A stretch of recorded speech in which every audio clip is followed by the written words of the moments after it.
The girl who stole the groom's shoes. 6 years ago, my cousin got married. The entire family had gathered. The wedding hall was full of relatives, music, and celebration. My cousin and his bride looked perfect together. I had one job that day: protect the groom's shoes.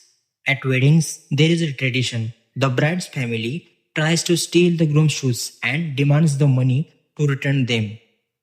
As the groom's cousin, I was the guardian of those shoes.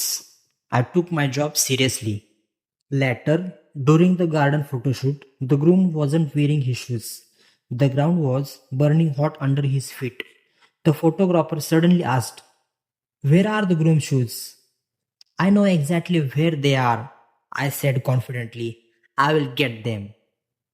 As I walked to get the shoes, I saw her. She was about 5 feet 2 inches tall, rose petal lips, sweet face, graceful figure, and a smile that stopped me completely. I picked up the shoe bag quickly, but when I turned around, the photo shoot had already ended. Everyone was heading back inside. I was walking toward the groom when suddenly that beautiful girl pointed directly at me and told her brother, "He has the shoes." Her brother walked straight toward me. "Give me the bag," he said.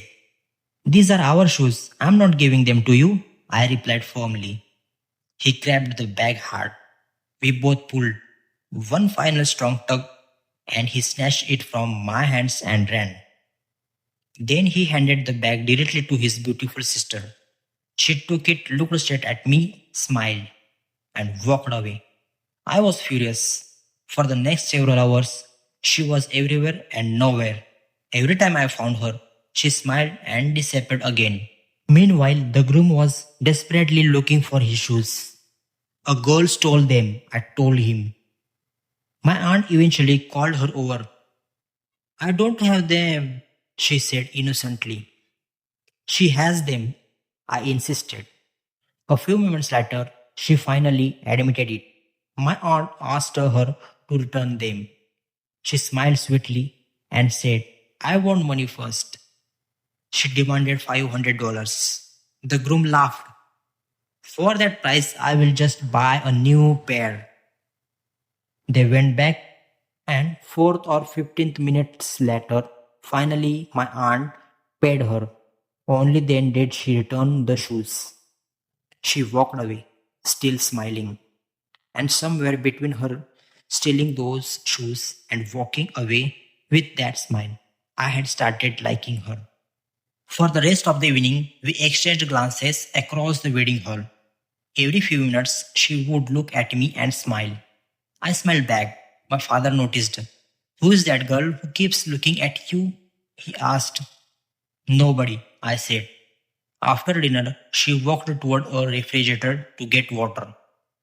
I followed immediately. She looked at me and smiled first.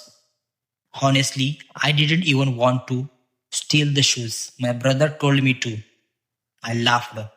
"It's okay," I said. "What's your name?" "Sarah," she replied. "Yours?" "Alex." We shook hands.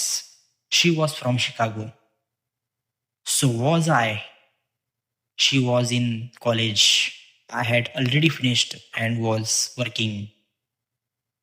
And talking for a while, I asked her, "Can we be friends?"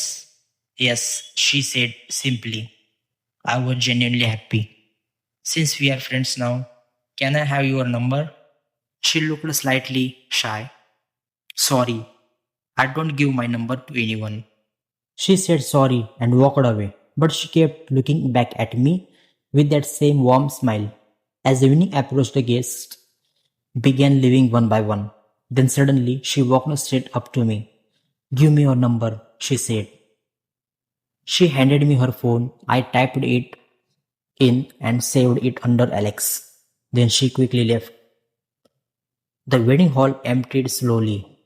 I walked outside with the family, but kept looking for her. Finally, I saw her standing with her parents near the exit. She looked at me one last time. There was something sad and gentle in her smile. "Goodbye," she said softly. "Goodbye," I replied. For the next few days, I kept hoping she would call. Sometimes I even thought about visiting her college just to see her once more. Days became months, months became years, 6 years passed. She never called. I never saw her again.